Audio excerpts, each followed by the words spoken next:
Empereur Pharaon, conformément à la coutume, toujours au nom de l'Éternel. Dans l'Église, voilà l'organisation et ce que la plantation doit faire. La plantation axe, la souche, ainsi que toutes les autres plantations et sources. La première chose, les entités qui sont mises en place. Chacun doit être propriétaire de ces entités.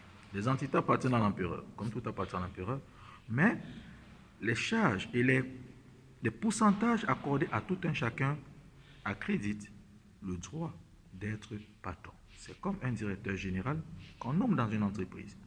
Le directeur général devient le propriétaire de cette entreprise juridiquement sous des casquettes d'administration et de fondation. Alors, la plantation doit recenser toutes les entreprises et projets qui leur sont dédiés, afin de se rassurer que les nominations sont conformes. Ils n'ont pas besoin de travailler parce que les principautés demeurent dans le management et l'organisation, avec des boutons up, d'éjection ou d'accord. Ceci est valable pour toutes les organisations, pour tous les collèges, tous les métros, ainsi que toutes les directions. C'est un problème de conformité, c'est un problème de résultats objectifs et de résultats, tout simplement. Il n'y a pas de villageoisie, enfin, pas de villageoisie si vous voulez, pas de nègre avec 2G pour dire de mauvaises valeurs, de mauvaises pensées. Soyez élégants dans vos vêtements. On parle de casquette, on parle de vêtements. Le vêtement moral, hygiénique, la psychologie notamment. Que chacun le sache, il y a 12 entités. Celui qui n'a pas ce bagage, il recherche la carte 12, transportant ainsi des ressources humaines susceptibles de faciliter l'atteinte d'objectifs.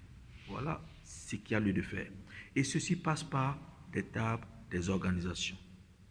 S'il n'y a pas de table, il n'y a pas d'organisation, il n'y a pas de petits cachets illustrant un résumé dans la transparence solennelle et publique, alors vous ne constituez pas une organisation.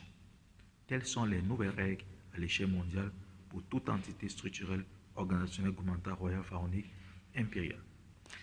De deux, dans la nouvelle organisation du groupe Zoen, je le dis encore, je demeure l'unique fondateur, l'unique concepteur, innovateur et rassembler le monde entier.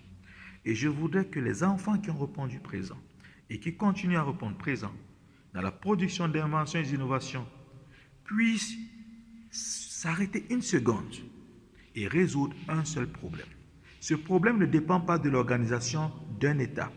Ce problème ne dépend pas d'un royaume, d'une principauté, d'une famille. Mais ce problème est d'abord personnel. Je prends un exemple. Une